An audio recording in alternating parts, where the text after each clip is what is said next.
Bardzo dziękuję. Dzień dobry. Jeszcze raz nazywam się Agnieszka Gaweł, jestem ekspertem Polskiego Urzędu Patentowego i miło mi przedstawić dla Państwa krótką prezentację w ramach pierwszej części webinarium. W szczególności chciałabym skupić się na następujących zagadnieniach. W skrócie przypomnę cel samej dyrektywy, następnie wskażę, o czym warto pamiętać przed zgłoszeniem swojego znaku. Wyjaśnię, co może być chronione jako znak towarowy, w szczególności, że pojawiły się możliwości zgłaszania znaków w nowych formatach przedstawienia. Przybliżę nowe typy znaków towarowych, a więc wspólne znaki towarowe oraz znaki towarowe gwarancyjne, a prezentację zakończę, przedstawiając pokrótce narzędzia wprowadzone przez tutejszy Urząd Patentowy, które mają na celu przyspieszenie i uproszczenie procedury zgłoszenia znaku towarowego. Wspomniana dyrektywa, mająca na celu zbliżenie ustawodawstw państw członkowskich odnoszących się do znaków towarowych, została w Polsce implementowana ustawą z dnia 20 lutego 2019 roku o zmianie ustawy Prawo własności przemysłowej i zmiany weszły w życie 16 marca 2019 roku. Ponieważ znak towarowy jest oznaczeniem stosowanym w handlu, służy do identyfikacji towarów i usług konkretnego przedsiębiorcy i odróżniania ich od towarów i usług innych przedsiębiorców, to wprowadzone ułatwienia mają pomóc przedsiębiorcom w całej Unii Europejskiej, a więc i w Polsce, w procesie rejestracji i późniejszego zarządzania znakami towarowymi. W szczególności istotne jest, aby ten proces był zrozumiały, prosty i szybki. Przed samym zgłoszeniem znaku towarowego warto zastanowić się nad dwiema kwestiami. Przede wszystkim, co ma być tym znakiem towarowym, w szczególności w jakiej formie chcemy go przedstawić i używać, a także jakie towary i usługi chcielibyśmy tym znakiem oznaczać. Ja skupię się na tym pierwszym zagadnieniu, ponieważ implementacja dyrektywy przyniosła istotną zmianę właśnie co do formy przedstawienia znaku towarowego. O tym, co to jest znak towarowy, mówi artykuł 120 Prawa własności przemysłowej, zgodnie z którym znakiem towarowym może być każde oznaczenie umożliwiające odróżnienie towarów jednego przedsiębiorstwa od towarów innego przedsiębiorstwa oraz możliwe do przedstawienia w rejestrze znaków towarowych w sposób pozwalający na ustalenie jednoznacznego i dokładnego przedmiotu udzielonej ochrony. Główna zmiana to zniesienie wymogu graficznej przedstawialności znaku, gdzie dotychczas znak towarowy musiał mieć postać graficzną. Umożliwia to przedstawienie znaków w dowolnej formie z wykorzystaniem ogólnie dostępnej technologii, natomiast co istotne i na co należy zwracać uwagę, to to, że sposób przedstawienia ma być jasny, precyzyjny, zrozumiały, trwały, obiektywny i łatwo dostępny. W rezultacie wprowadzonych zmian Polski Urząd Patentowy akceptuje następujące formaty plików, za pomocą których można przedstawić znak towarowy. Taki najbardziej spotykany format JPEG, czyli format grafiki, najczęściej używany dla znaków graficznych, słowno-graficznych, przestrzennych, pozycyjnych, stanowiących deseń czy znaków kolorów. Kolejny format to MP3, przydatny dla przedstawienia znaków dźwiękowych, oraz format MP4 dla znaków ruchomych, multimedialnych czy hologramów. Dzięki wprowadzonej zmianie przedstawienie nawet niektórych dopuszczalnych już wcześniej rodzajów znaków towarowych stało się łatwiejsze i dokładniejsze. Dotychczasowy wymóg graficznej przedstawialności nie sprawiał co prawda większych kłopotów w przypadku zgłaszania do rejestracji konwencjonalnych znaków towarowych, np. słownych, graficznych czy przestrzennych. Dla tych jednak, którzy chcieli wyróżnić swoje towary lub usługi za pomocą charakterystycznej melodii czy ruchomego obrazu, wymóg graficznej przedstawialności znaku towarowego był problematyczny. Dla uporządkowania powyższych informacji przedstawiam Państwu listę rodzajów znaków, spośród których można obecnie korzystać, zgłaszając znak towarowy. Jak widzimy, w pierwszej kolumnie wymienione zostały znaki tak zwane tradycyjne, dostępne również przed zmianami wprowadzonymi omawianą dyrektywą. No i są to znaki słowny, słowno-graficzny, graficzny, przestrzenny, pozycyjny czy kolor. W drugiej kolumnie wymienione są rodzaje znaków tak zwanych nietradycyjnych. Niektóre z nich oczywiście funkcjonowały przed wprowadzeniem omawianych zmian, natomiast obecnie ich zgłoszenie jest dużo prostsze, właśnie ze względu na zniesienie wymogu graficznej przedstawialności. I tutaj jest możliwość wykorzystania wspomnianych wcześniej formatów plików MP3, MP4 i mamy tu takie przykłady znaków jak deseń, znak dźwiękowy, ruchomy, znak multimedialny czy hologram. Jak widzimy, jako ostatnia pozycja pojawia się określenie znak inny. Jest to przede wszystkim wskazówka, że katalog form, jakie mają obecnie przybierać znaki towarowe, jest otwarty i w przyszłości, jeżeli tylko pozwoli na to rozwój technologii, mogą pojawić się nowe rodzaje znaków towarowych. Przykładem takiego znaku może być chociażby do tej pory nieosiągalny znak towarowy w postaci zapachu. Aby to, co przed chwilą przekazałam, było łatwiejsze do zwizualizowania, przedstawię Państwu teraz kilka przykładów. W pierwszej kolejności przedstawiam dwa znaki, ogólnie mówiąc są to znaki dźwiękowe. I słowem wprowadzenia chciałabym zaznaczyć, że w przypadku znaków dźwiękowych, a więc znaków będących melodią, sygnałem dźwiękowym, odgłosem przyrody czy dżinglem, dotychczas przyjętą praktyką było przede wszystkim rejestrowanie takich oznaczeń za pomocą zapisu muzycznego, czyli nutowego. Taka forma przedstawienia znaku towarowego nie była jednak jasna, ponieważ niewielu z nas tak naprawdę jest w stanie przełożyć zapis nutowy na melodię, jak również nie każdy dźwięk da się w ogóle zapisać na pięciolinii. Po nowelizacji dźwiękowy znak towarowy można przedstawić, składając poza oczywiście nadal dopuszczalnym tradycyjnym zapisem nutowym, składając plik audio w formacie MP3, umożliwiający odtworzenie dźwięku. I takie porównanie przedstawiam na ekranie. Pierwszy z przykładów, jaki Państwo widzicie, to przedstawienie znaków w formie dozwolonej przed implementacją omawianej dyrektywy.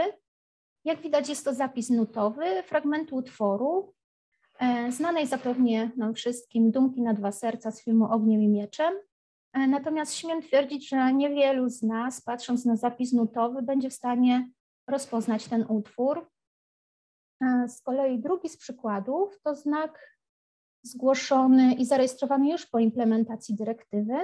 I tutaj pozwolę sobie go zaprezentować.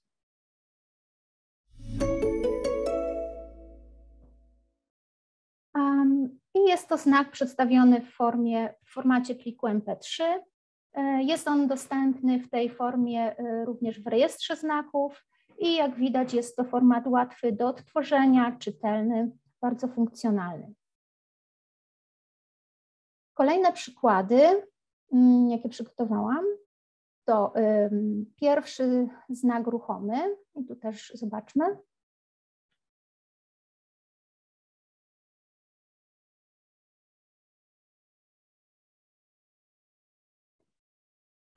I takie znaki ruchome składają się z określonych ruchów lub ze zmieniających ustawienie elementów. Przed ułatwieniami wprowadzonymi dyrektywą oznaczenia te często były przedstawiane poklatkowo, a sposób poruszania się obiektów wynikał z opisu i z numeracji złożonych zdjęć. Obecnie, jak widzimy, opcja przedstawienia znaku ruchomego za pomocą pliku MP4 jest zdecydowanie łatwiejsza i również czytelniejsza, zarówno dla zgłaszającego, jak i dla badającego ten znak urzędu czy innych odbiorców. Kolejny przykład, jaki chciałabym przedstawić, to znak multimedialny. I też zobaczmy.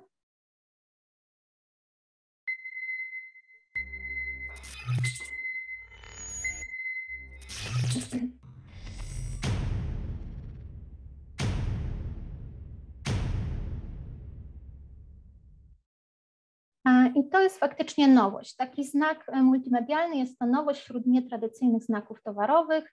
Jest to w zasadzie znak ruchomy, natomiast wzbogacony o dźwięk. Podsumowując ten wątek, można jeszcze dodać, że liberalizacja przepisów i zniesienie wymogu graficznej przedstawialności znaku była konieczna, aby ułatwić rejestrację w szczególności niekonwencjonalnych znaków towarowych pojawiających się wraz z postępem technologicznym i jak widać pojawiają się już zgłoszenia i rejestracje tego typu znaków. Przejdźmy teraz do drugiego zagadnienia, jakie chciałabym Państwu przybliżyć w ramach omawiania zmian wprowadzonych do polskiego prawa w wyniku implementacji dyrektywy dotyczącej znaków towarowych.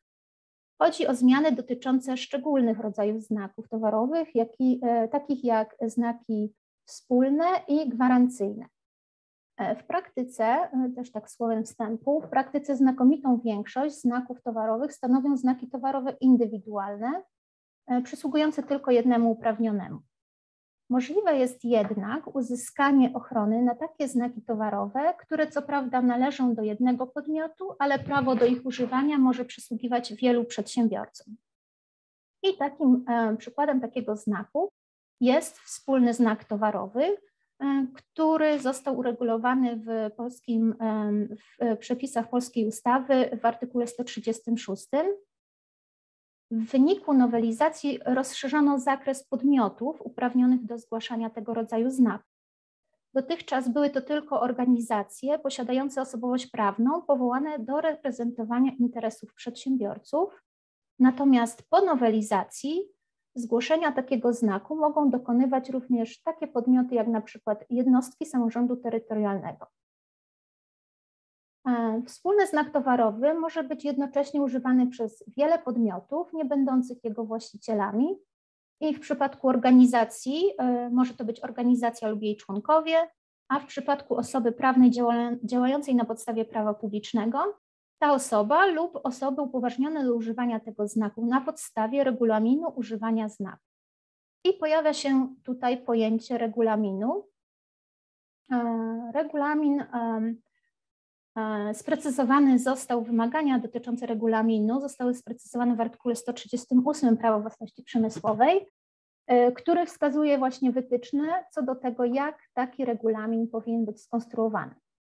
Przede wszystkim powinien on w sposób jasny i precyzyjny określać w szczególności zasady używania znaku, w tym skutki naruszenia postanowień regulaminu, a także osoby upoważnione do używania znaku albo warunki członkostwa w organizacji.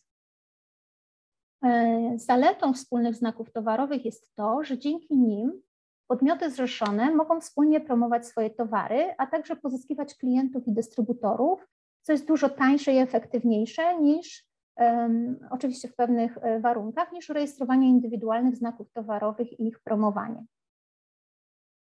Kolejny przykład, jaki chciałam zaprezentować, to znak towarowy gwarancyjny. Jest to znak, który pozwala odróżniać towary certyfikowane przez uprawnionego do znaku, na przykład ze względu na materiał, sposób produkcji, jakość, precyzję lub inne właściwości, a nawet pochodzenie geograficzne od towarów niecertyfikowanych. Zgłoszenia znaku towarowego gwarancyjnego może dokonać zarówno osoba fizyczna, jak i prawna, w tym instytucje, organy oraz podmioty prawa publicznego, która sama nie prowadzi działalności gospodarczej obejmującej dostarczanie towarów tego samego rodzaju co towary certyfikowane, więc chodzi o podmiot zgłaszający, który sam nie będzie używał tego znaku. Natomiast pytanie, jakie się nasuwa, to kto może używać taki znak gwarancyjny? I używać go mogą podmioty, które spełniają warunki określone w regulaminie używania znaku. Co warte podkreślenia, właściciel znaku ma w tym przypadku prawo kontrolować sposób i jakość wytwarzania produktów oznaczanych tym znakiem. Nie może on natomiast odmówić bez ważnych powodów prawa używania znaku podmiotom, które spełniają kryteria określone w regulaminie. I odnośnie regulaminu, to warto zaznaczyć, że znaki gwarancyjne mają zapewnić konsumentowi konkretne właściwości produktów oznaczonych takim znakiem. Standardy tych właściwości określa właśnie regulamin, a w szczególności określa on właściwości, które mają być certyfikowane znakiem i sposób badania tych właściwości, sposób nadzorowania używania znaku, a także zasady używania znaku, w tym skutki naruszenia postanowień regulaminu. Co chciałabym zaznaczyć, to, że nowością wprowadzoną nowelizacją jest wyraźny zapis, że znak towarowy gwarancyjny może składać się z elementów wskazujących na pochodzenie geograficzne towarów. Znak towarowy gwarancyjny może uzyskać ochronę, nawet jeżeli zawiera wręcz wyłącznie elementy wskazujące na pochodzenie geograficzne towarów, co nie jest możliwe w przypadku innych znaków towarowych. Natomiast wskazanie takiego pochodzenia geograficznego znaku towarowego gwarancyjnego musi być prawdziwe. I przygotowałam 2 przykłady dla zobrazowania omawianych zagadnień. Pierwszy znak, jaki widzimy po lewej stronie, to wspólny znak towarowy. Został on zgłoszony przez Stowarzyszenie Łącka Droga Owocowa z Łącka dla towarów z klasy 33, takich jak napoje alkoholowe z wyjątkiem piwa. I w tym przypadku uprawnione do znaku to stowarzyszenie, które ma na celu promocję regionu słynącego z produkcji owoców i ich przetworów, w tym napojów alkoholowych, oraz tradycji sadowniczych. Celem tej działalności jest zwiększenie bezpośredniej sprzedaży z gospodarstw sadowniczych i w ten sposób podniesienie dochodów z tej działalności. Zatem rejestracja wspólnego znaku towarowego przez to stowarzyszenie, w ramach którego skupiają się lokalni producenci, stanowi bardzo mądry krok i daje nowe możliwości ochrony i promocji lokalnej produkcji. Z kolei po prawej stronie przedstawiam znak towarowy gwarancyjny. Ten został zgłoszony przez Polską Izbę Mleka z Białegostoku, między innymi dla towarów z klasy 29, czyli różnego rodzaju produktów mlecznych. Jak widzimy w treści tego znaku znajduje się informacja bez GMO. Zatem umieszczanie takiego znaku gwarancyjnego na produktach mlecznych na przykład wskazuje na to, że są to wyroby wolne od składników zmodyfikowanych genetycznie, a zatem powoduje, że klienci mają większą pewność co do jakości kupowanego produktu, a co za tym idzie, znak ten wyraźnie wskazuje konsumentowi, że dany producent jest przedsiębiorcą bardziej wiarygodnym, natomiast sam uprawniony do znaku towarowego nie produkuje tych towarów, ale weryfikuje ich jakość według kryteriów określonych w regulaminie i każdy producent, którego towary spełniają te kryteria, może umieścić takie oznaczenia na przykład na mleku czy innych wyrobach mlecznych. I kończąc w zasadzie już tę prezentację, chciałabym jeszcze wspomnieć o przyjętych przez Polski Urząd Patentowy rozwiązaniach technicznych mających na celu umożliwienie szybszego procedowania w sprawach zgłoszeń znaków towarowych. Jednym z rozwiązań wprowadzonych w zeszłym roku jest tryb Fast Track. Jest to przyspieszony tryb rozpatrywania zgłoszeń, zarówno znaków towarowych, jak i wzorów przemysłowych. Także pokrótce tylko powiem, że zgłoszenia w tym trybie dokonuje się w trybie Fast Track, dokonuje się wyłącznie elektronicznie za pośrednictwem platformy usług elektronicznych Urzędu Patentowego, PUEUP, w skrócie PUEUP. I zgłoszeniom w trybie Fast Track dedykowany jest odrębny formularz. Również wszelkie płatności dokonywane są za pomocą elektronicznej usługi płatności e-płatności dostępnej w PUEUP. Na slajdzie zamieściłam link do informacji na temat trybu Fast Track zamieszczonych na stronie internetowej Urzędu Patentowego RP, więc myślę, że jeżeli później będą Państwo mieć dostęp również do tej prezentacji, to można też zajrzeć na stronę urzędu. I rezultatem wdrożenia tych narzędzi jest możliwość uzyskania prawa ochronnego na znak towarowy już w przeciągu 4 miesięcy. Zatem jest to opcja naprawdę warta polecenia i rozważenia.